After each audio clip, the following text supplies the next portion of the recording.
Live झाल्यानंतर सांगितलं की तुम्ही चारही मागण्या मान्य केलेल्या नाही, त्यामुळे ते त्यांच्या मुंबईमध्ये येण्याच्या आंदोलनावर ठाम आहेत। आता हा पेच सरकार कसा सोडवणार आहे? आज समितीची बैठक होती आरक्षणाच्या संदर्भामध्ये आणि उपसमितीची बैठक होती आणि त्यानंतर जरांगे पाटील ऑनलाईन त्या ठिकाणी बैठकीला होते। आपण त्याचं मला वाटतं प्रक्षेपण लाईव्ह दाखवलं, पूर्ण लाईव्ह बैठक त्या ठिकाणी झाली।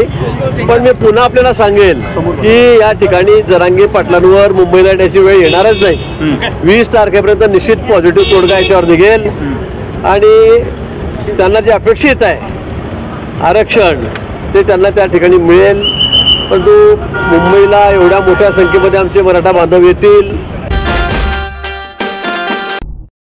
विविध नामांकित ब्रँडचे कपड्यासह ड्रेस शिवून मिळण्याचे पंढरीतील एकमेव ठिकाण दत्ता दहिवडकर कापड दुकान अँड टेलर्स, पंढरपूर नगरपालिकेसमोर नवी। इथे काहीतरी मग अजून मग ट्रॅफिक असेल, मग लोकांचं जीवन असेल, शाळेचे मुलं आहेत, कॉलेजचे आहेत, म्हणजे मोठा प्रश्न निर्माण होईल। आणि म्हणून मला असं वाटतं की त्यांना जे अपेक्षित आहे ते त्यांना मिळालं तर ते या ठिकाणी येणारच नाही। आणि सरकारची भूमिका अतिशय प्रामाणिक आहे, आम्हाला टिकणारं आरक्षणच त्यांना द्यायचं आहे।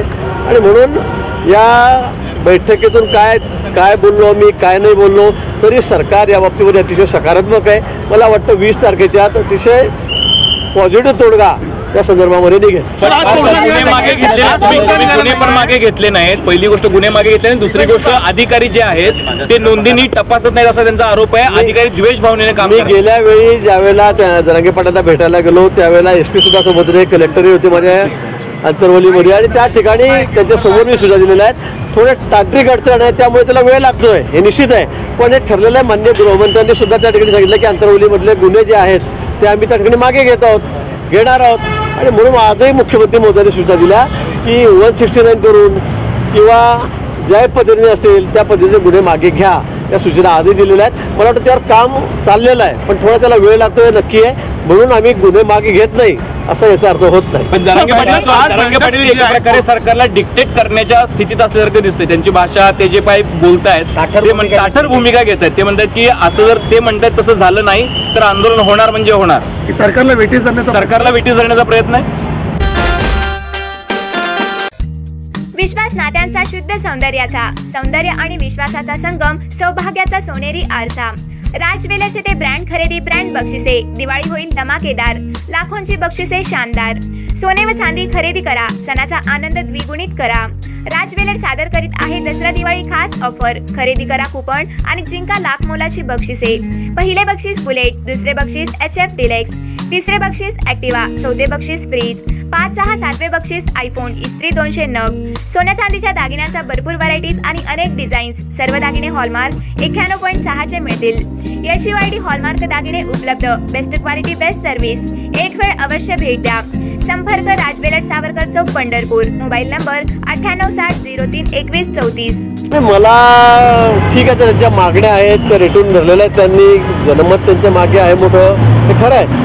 पण सरकार किती पॉझिटिव्ह आहे, तुम्ही लाईव्ह दाखवलं असेल, मी सांगितलं की कधी नाही, मी 30 वर्ष असं कधीच बघितलं नाही।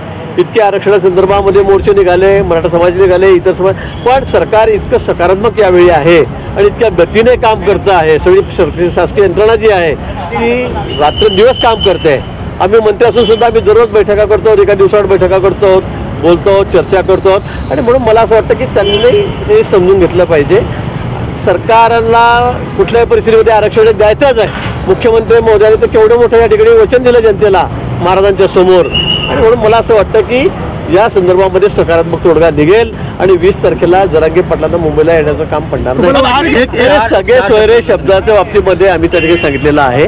कारण आता म्हणजे आधी जो विषय झालेला होता तो थोडा वेगळा होता, पण आता त्यांनी सांगितला तो थोडा विषय वेगळा आहे।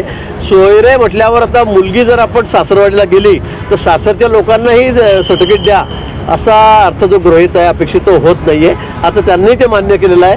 मला वाटतं याच्यावरही तोडगा निघेल। पण पिटिशनचा एक विंडो आहे ती ओपन झाली असं स्वतः मुख्यमंत्र्यांनी सांगितलं। 24 तारखेला त्या संदर्भातील सुनावणी आहे। 24 तारखेला क्युरेटिव्ह पिटिशनच्या माध्यमातून आम्ही सर्व तयारी केलेली आहे।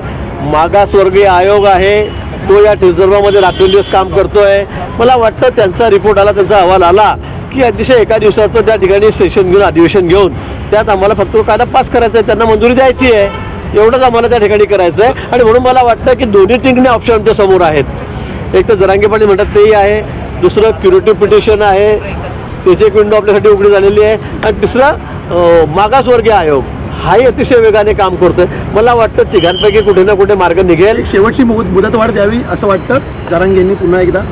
नाही, द्यावी लागेल. आमचा तर हाच प्रयत्न की मुदतवाढ द्यावी. पण काही झालं तरी मला वाटतं की 20 तारखेपर्यंत आम्ही यातून सकारात्मक त्या ठिकाणी मार्ग काढू. निश्चित जरांगे पाटलांना मुंबईला यावं लागणार नाही हे मी पुन्हा आपल्याला सांगतोय.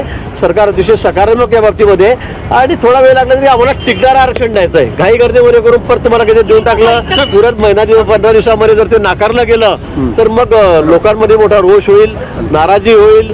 आम्हाला ते यावेळेला करायचं नाही. आम्हाला टिकणारं आरक्षणच द्यायचं आहे त्यांना.